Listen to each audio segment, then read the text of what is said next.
What's going on YouTube? It's Gadgets Boy. Welcome to another video. And in this one, we're going to be looking at the latest lineup from Microsoft this year. I'm actually out here in New York where we just checked out the latest lineup. And massive shout out to Microsoft for flying us out and putting us up for the event as well. Before we carry on, make sure you subscribe if you haven't subscribed yet and hit that bell notification as well so you'll be one of the first people to know every time there's a video on this channel. Guys, let's get on with it. First up is the new Surface Pro 7. Which is just a refresh of last year's Surface Pro 6. It's still got the same thick bezels, but now sports a USB-C port, updated processor to a 10th gen Intel Core processor. New studio mics are there as well, optimized to use for voice activities like voice to text and phone calls, which can now be integrated as well into Windows. Microsoft also showed off some new pen features. For example, you can now write in Excel, and Excel will pick it up into text in a matter of seconds. Next, we have the Surface Laptop 3. The Surface Laptop 3 is really cool. I suspect this one will be for most students, for example, and perhaps those who want to get something portable and powerful that isn't the Surface Pro.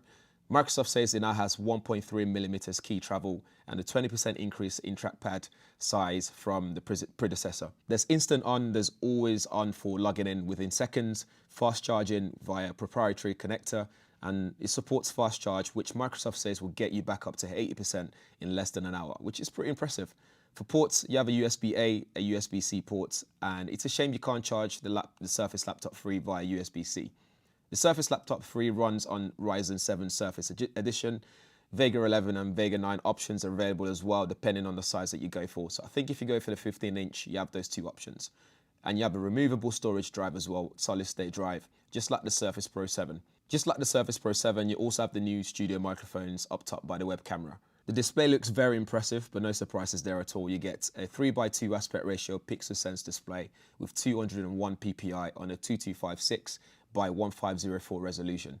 For processor, it's running on the 10nm quad-core 10th gen Intel Core processor, which Microsoft says is 3 times faster than the MacBook Air. You'll also get up to 11.5 hours of battery life, typically, and there are new color options available, and it's available in 13-inch or 15-inch variants. Oh, and there's also a new machined aluminium finish, which looks premium and feels premium as well. Next up is the Surface Pro X, Microsoft's next generation 2-in-1, which is also the thinnest Surface yet at 7.3mm thin.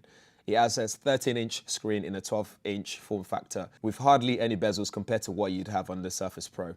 It has a gorgeous pixel sense display with 1400 to 1 contrast ratio, 2880 by 1920 resolution, and 267 ppi, so it looks really sharp, whether you're watching movies, typing up documents, or whatever you're doing on there. Powering the Surface Pro X is Microsoft 7-watt SQ1 chipset with a Snapdragon Mobile DNA with integrated AI accelerator. It also has a redesigned GPU as well. With this new chipset, you can expect a lower power consumption, full solid-state drive, speed, 4K video output via USB-C. Microsoft says it will deliver 3 times more performance per watt than the Surface Pro 6, meaning better battery.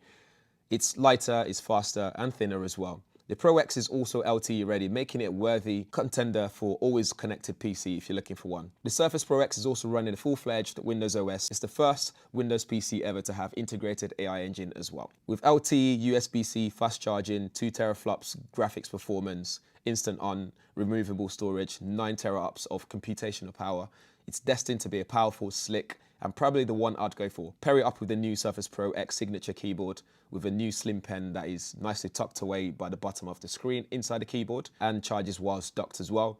You have a winner here. Next, we have a new pair of Microsoft Surface Earbuds. It has directional dual mic array, offers 24 hours of battery life, has touch sensors on each earbud so you can control your music and calls.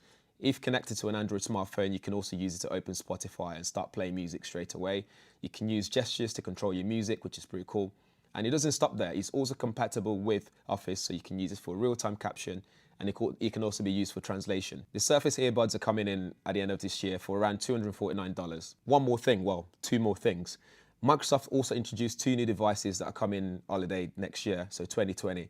So we have the Surface Neo, which runs Windows 10X, designed for dual display Windows devices.